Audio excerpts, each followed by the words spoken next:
Please join me in thanking our first four speakers for the opening session: Stefania Giannini, Tibor Navratic, Silvia Costa, and Lord David Putnam.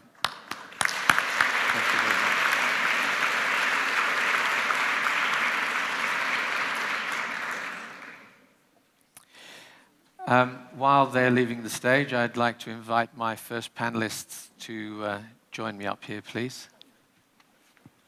Thank you very much. Thank you very much. Yes, I'll be here again.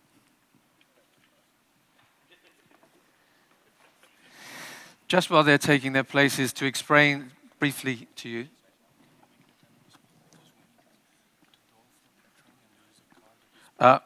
I've just been asked to make an urgent announcement. There's a car that's parked in front of the delivery door for the caterer. So if you're all hoping to have some lunch, it's fairly important we find this person. It's a Peugeot Cabriolet Black from France, Lorraine. And the registration number is CR487GT.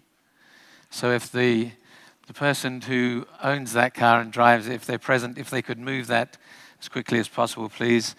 Peugeot Black Cabriolet, French registration, CR487GT. As I was about to explain for our panels, each one will start with an impulse statement. And then we have some panelists who will speak, and then we'll open it up into a general discussion, part of which will be inviting some participation from the audience. So if you have some questions, save those up, and we'll get to as many as possible within the time constraints we have. As you will have gathered by now, all of the conference is taking place in English. We have no interpretation facilities here today, so I'm afraid if you do have questions, they will have to be in English as well. Okay, if we could start off, please, with Bruce Dixon, who's giving our impulse statement. He's the co-founder and president of Anytime, Anywhere Learning Foundation. A major focus of Bruce's work is in strategic advice to education ministries around the design and deployment of large-scale personal technology deployments that are focused on driving school improvement, reform, and ultimately transformation. This is in support of his advocacy for bolder and more ambitious thinking around what universal access to technology now makes possible for modern learners. Bruce. Thanks.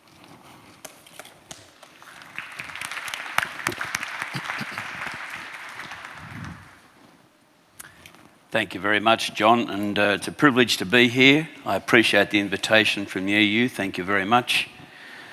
And I must say I'm somewhat inspired and intimidated following David.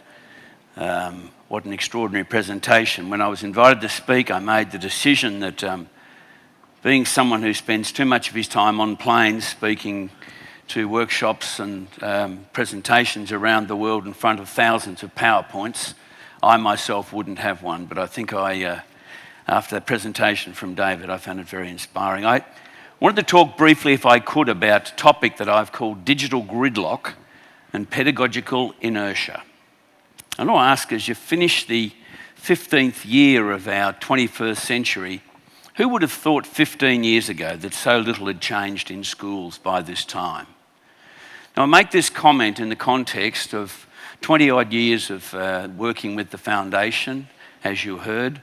4 years of the research and development work that I did at Ideas Lab, which was a research and development lab in Victoria, Australia, and 18 months work with an organisation called modernlearners.com, which is focused at leadership. I've also worked with hundreds of schools, innovative schools across more than 100 countries, and thousands of innovative teachers around the world. And yet, I'm a patient person, but I'm getting a little bit impatient.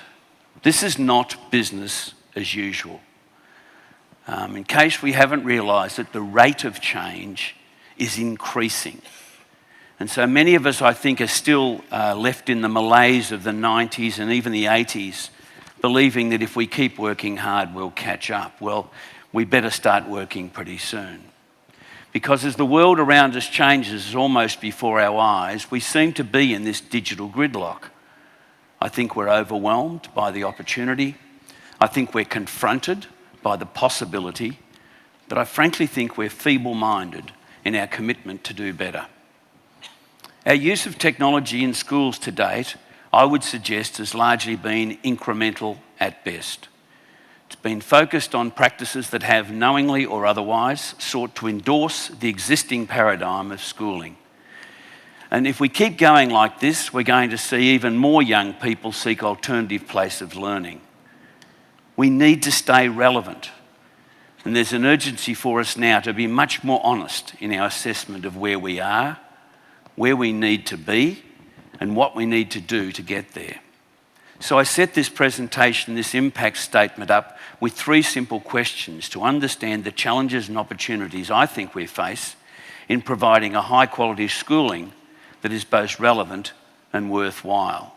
Firstly, how well do existing pedagogies serve the needs of our young modern learners? Secondly, why do we have such low expectations for what digital richness now makes possible? Thirdly, what are the prerequisites for a modern learning environment that allows our young learners to leverage and amplify the opportunities afforded to them in this digitally rich world? Let me explore each of those questions briefly. The first, how well do existing pedagogies serve the needs of our young learners? Well, contrary to the rhetoric, I think, that's often said, you often hear, the vast majority of our schools are dominated by orthodox pedagogies within very traditional structures. That is, it infers pedagogies that are more about telling than asking, more about content than questions. And they too often fail to face the simple reality that our modern young learners learn differently. Now, you know that students are dropping out of schools in big numbers, in some countries, large numbers. And rather than seeing them as the problem, I see them as part of the solution, because I think they're in fact the canary in the educational coal mine. I think they're telling us something we can no longer ignore. They're telling us that the air they're breathing in the schools is not letting them live.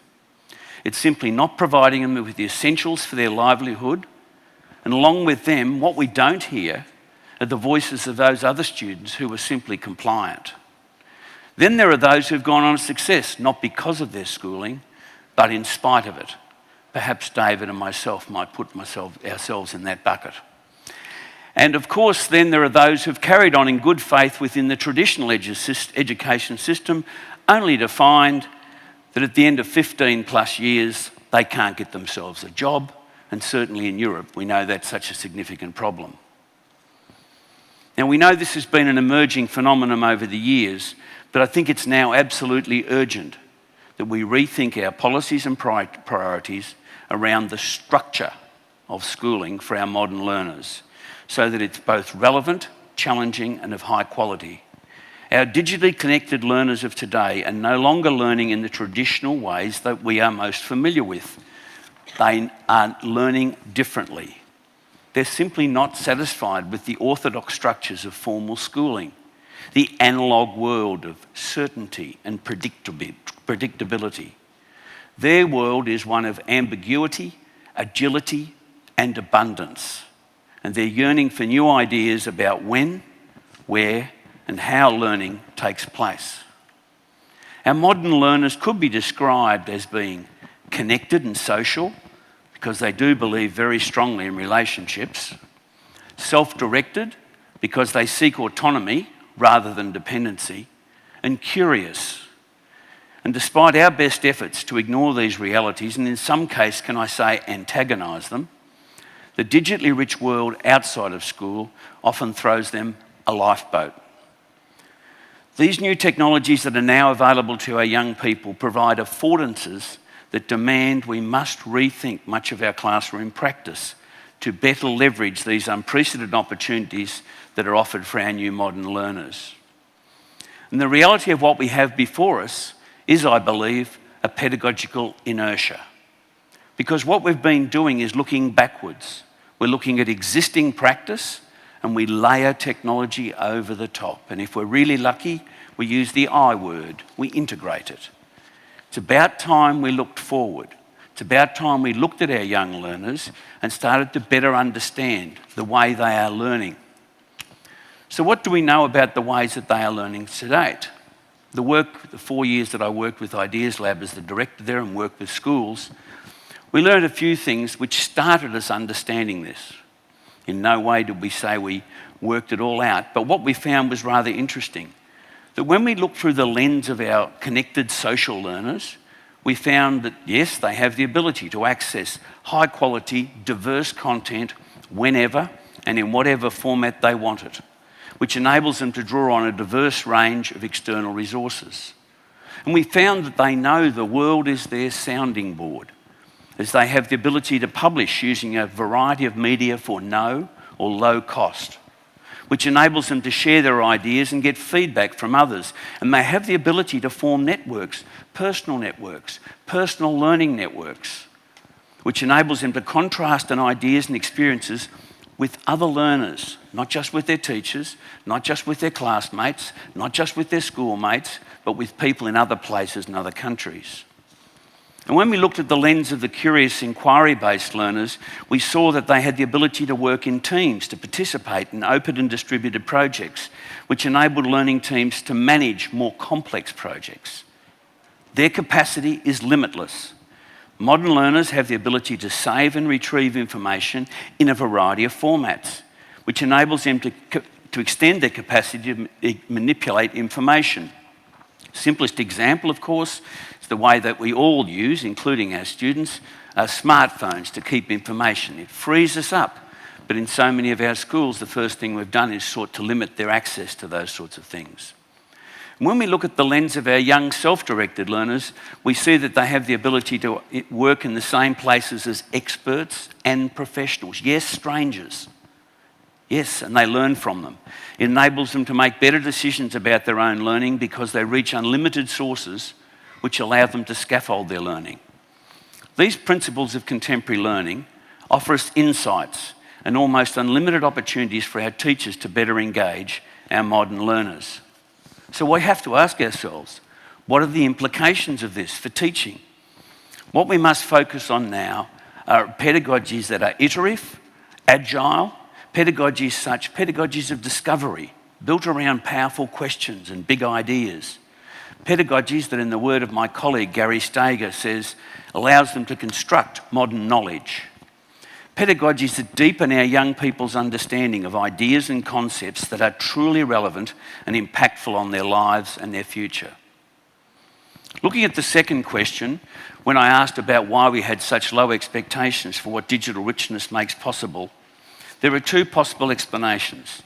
The first, which is obviously very, very dear to my heart, given my work for the last 20 years with the Anytime Anywhere Learning Foundation, is what I've called the access myth. For more than 20 years, we sat satisfied believing that occasional scheduled access to a computer every now and again at school in a thing called a lab was adequate and appropriate for young modern learners. They've just told us it's not. And the movement around one-to-one, which now means that more than something like 35 million students around the world in K-12 have 24/7 access to their own personal, portable, fully functional computer, says they're voting with their feet. And I said personal, portable, fully functional computer with meaning. I'm not talking about the trivialisation that we've seen happen so often where we've tried to marginalise them with half-baked computers or tablets that don't have fully functionality in them. The second reason I think that we've had these low expectations, and by the way, that's therefore meant we've judged what's possible by their 50 minutes or their 90 minutes access they've had at school each week. Of course we've had low expectations as a result of that. It hasn't given us a real snapshot of what's possible. The second, as I said, is the impact of a deceptive vision. I think the 15th century Zen monk Ikkyu says it best when he says, "Having no destination, I am never lost." And by that, I don't think we know where we're going. I do a lot of envisioning workshops with countries all around the world, and I enjoy them immensely with policy leaders and heads of schools. And I must admit, it's intimidating for people to be put in a room and say, right, imagine everyone here has digital richness. What does this now make possible? What's the framework we're thinking of? The best thing we can call on is the thing that David made mention of before, and that's creativity. And it's very hard if you're a Year 9 mathematics teacher and you walk into a classroom and everyone's sitting with a laptop and they're looking at you and they're saying, okay, now what? No wonder so many people find that a challenge. And I think it's given rise in the past 3 to 5 years to digital gridlock. Where in our move from digital scarcity to abundance, we've been overwhelmed by the opportunity, not knowing where to go. More focused on technology rather than pedagogy, despite what everyone says. Just look at the discussion we've had lately about iPads and tablets and browsers and, you know, where's the discussion about pedagogy? It's a little too hard, I know. We've avoided the opportunity to start exploring new pedagogies. So rather than leveraging this ubiquity to challenge our assumptions, we seem to be desperately hanging on to existing practice, suffocated by timid policy expectations and a complete lack of awareness of the scope for significantly higher achievement. And isn't that what we're after all?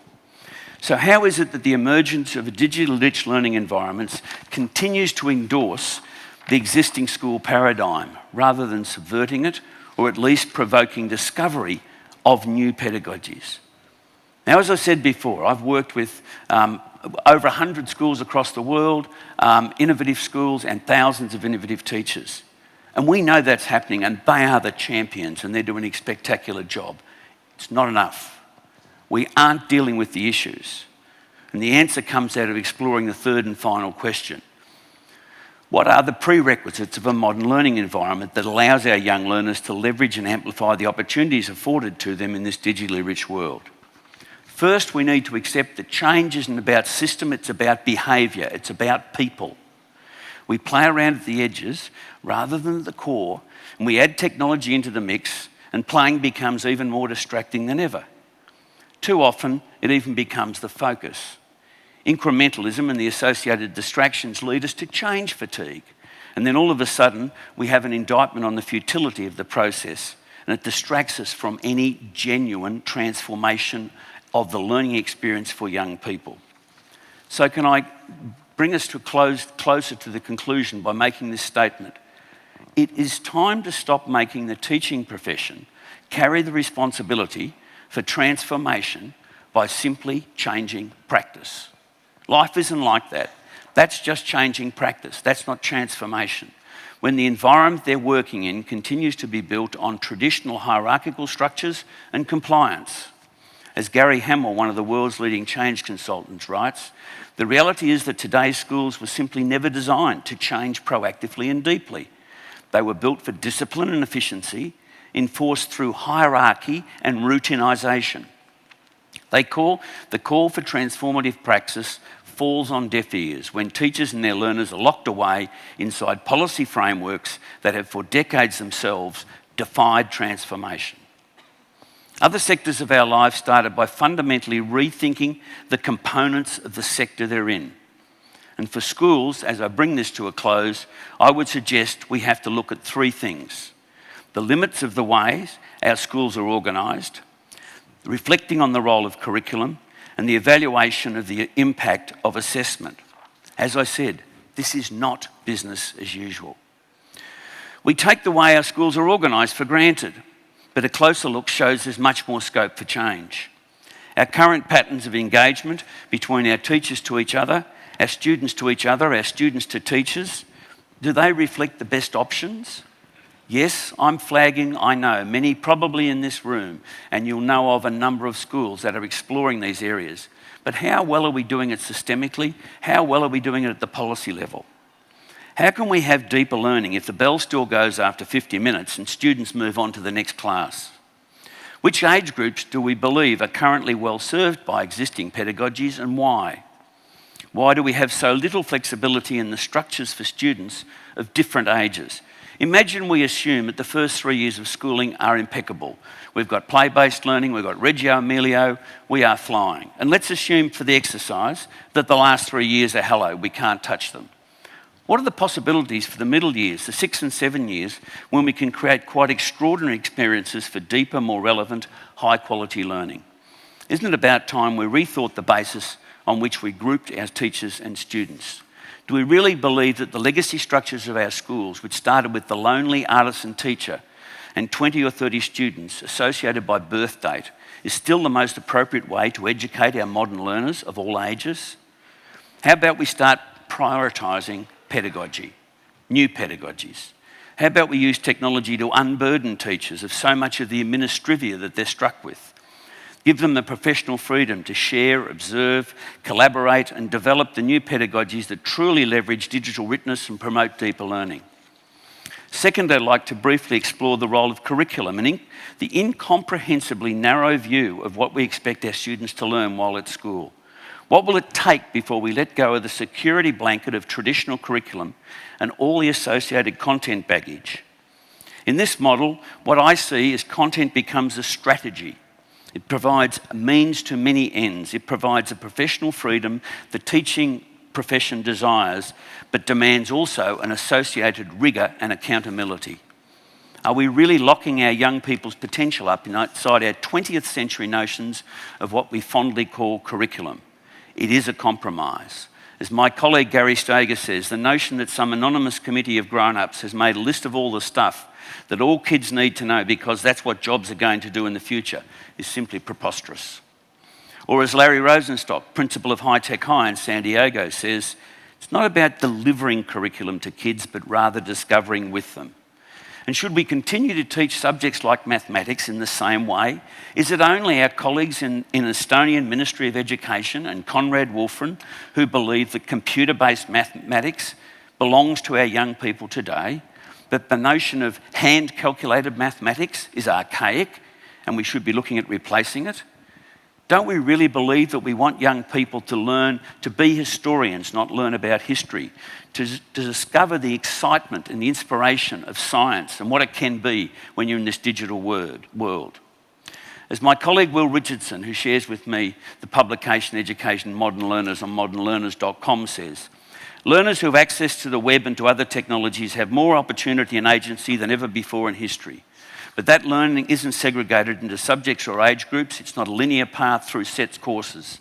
If you really want to see the web and computers as disruptors, you have to see them not as tools to mediate the current interactions between schools and students more effectively, but as tools that transcend the traditional role of schools and teachers in the learning interaction. Finally, let me make a couple of comments about the compliance trump card assessment. Have we not learnt better ways to leverage ubiquitous access to capture and share student progress, to build evidence of learning? Are we really saying the best way so far that we've been able to use the digital environment to evaluate and improve assessment is what we've seen in Los Angeles School District recently, with the debacle for 640,000 students and the waste of $1.3 billion in the supply of iPads to them has been just recently reported. If we can start by addressing these three areas, I think in the words of Einstein, he said, I'll never teach pupils, I can only attempt to provide the conditions in which they learn. If we're able to address these conditions, that will free up our teachers to be inspired to truly transform the pedagogical space that they're working in.